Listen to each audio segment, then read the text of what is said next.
Hello everyone, we're here with Marc Cantavella, Managing Director of Monaco Relocation Group, an international tax expert that helps high net worth individuals to relocate to Monaco. And how are you doing today, Marc?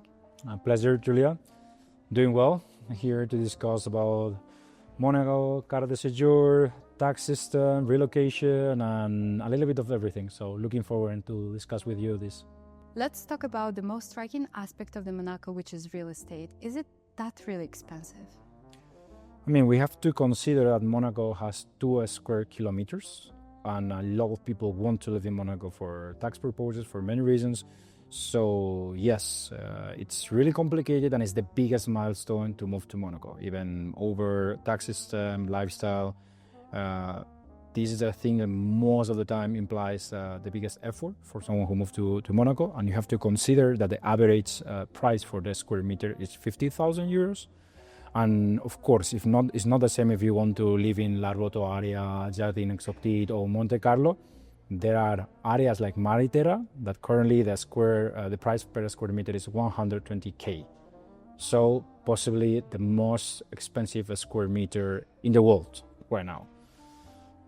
But I have to mention that it is possible to live in Monaco. People think that Monaco is just for billionaires, but you can rent out decent apartments if you are alone by yourself for 6k, or good apartments if you go for your family, not really fancy, but for 10k, between 10k, 15k per month, you can rent an apartment, which is quite good.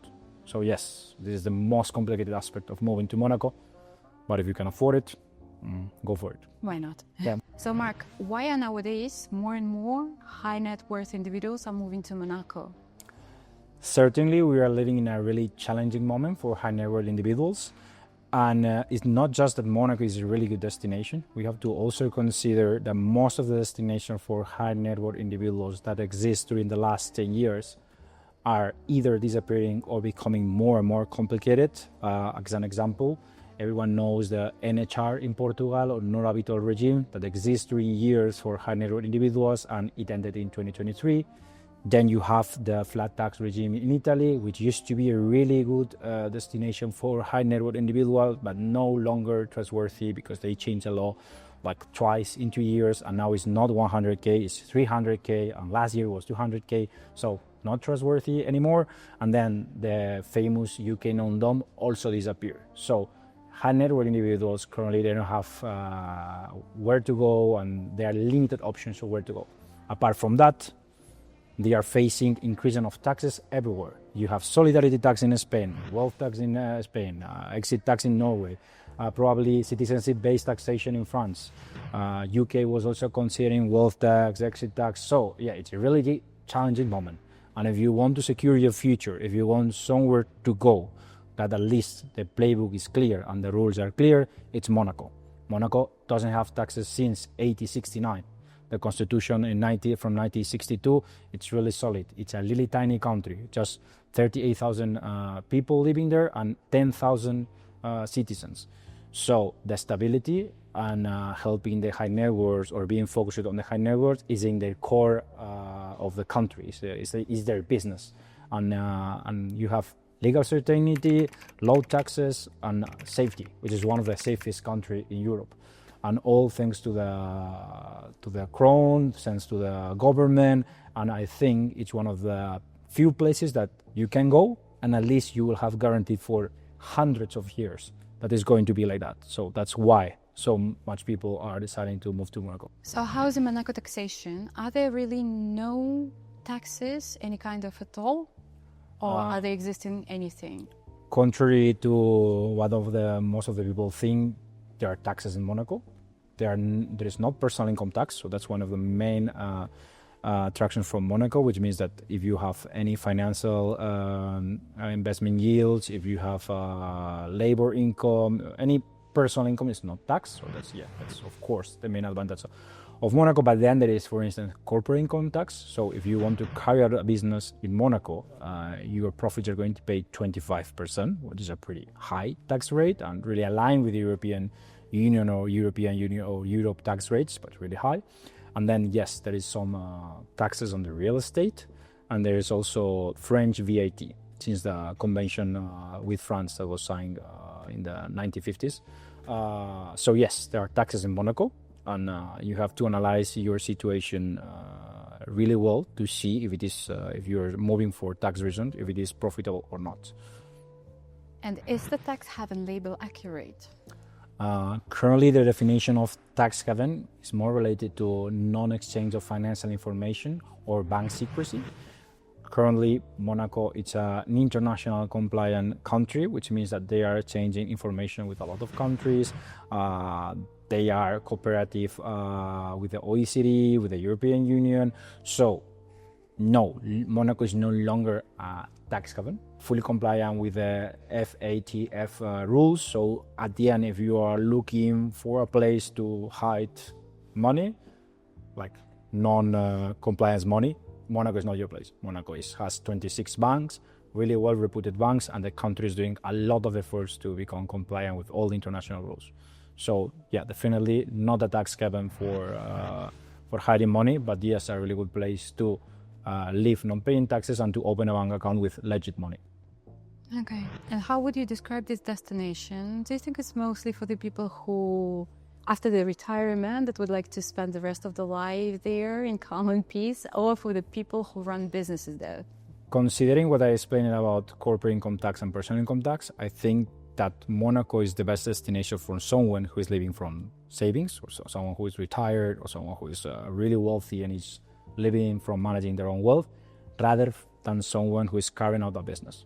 Is it true that if you are carrying out a business, you can achieve a really good tax rate combining the fact of not paying personal income tax and paying corporate tax? So overall, maybe you can run a business and pay between 10-11% of overall taxation.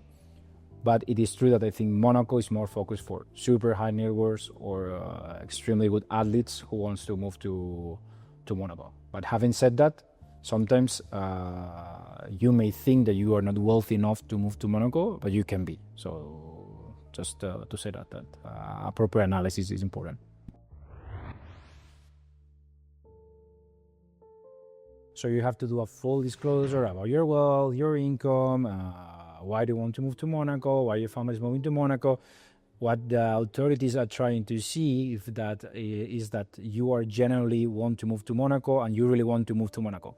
They want to avoid people who want to live in Monaco, but in a fake way, or people who even can bring bad connotation or bad reputation to Monaco. Normally, it's a pretty formal procedure where the civil servant will be asking you questions, maybe in French or in English, depending on the case. And as we always say, we recommend to be transparent, honest, and straightforward.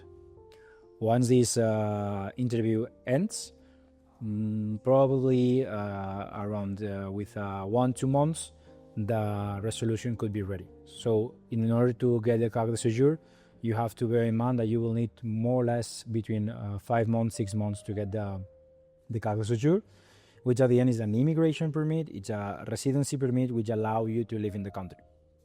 That doesn't mean that you are going to become tax resident in the country, because for becoming tax resident you need to live in Monaco, but you will be allowed to live in Monaco. Apart from gather all the documents, 2 important things that you will need for the residency application will be, of course, somewhere to live, which is an apartment, either rented or purchased, and the good standing certificate from the bank, which is just a certificate from a monegasque bank saying that you have enough means and enough economical capacity to live in the country. Normally, with just $500,000, it will be enough, but currently, most of the banks are asking for more than $500,000. Indeed, I would say like the minimum amount currently is $1 million. And with these things, like the dossier of documents, interview, good standing certificate, and a place to live, secure an apartment, you can apply for the monegasque residency. That, I guess, most of the cases you're going to have a positive resolution if you are like a good profile for that.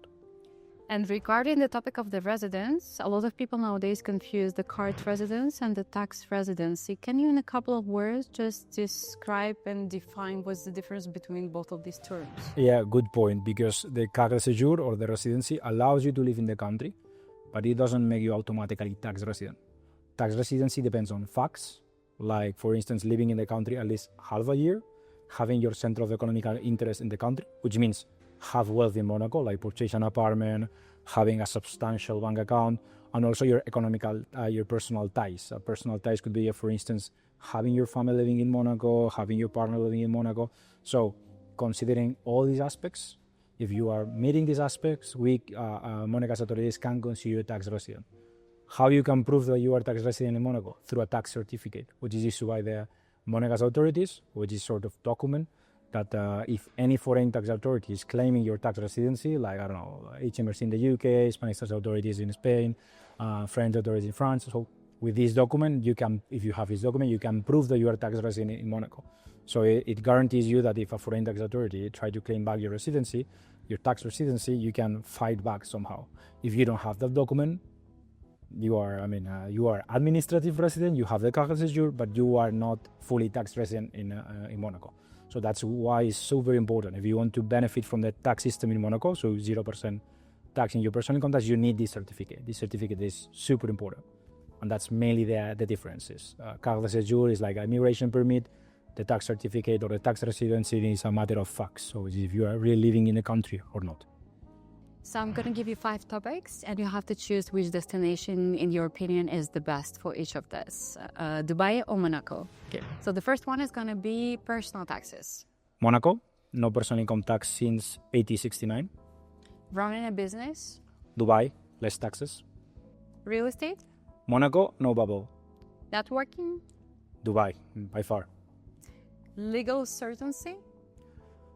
Although Dubai is great, I would say Monaco. Lifestyle.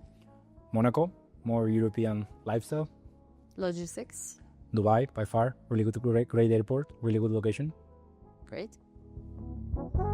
Bravo. Okay.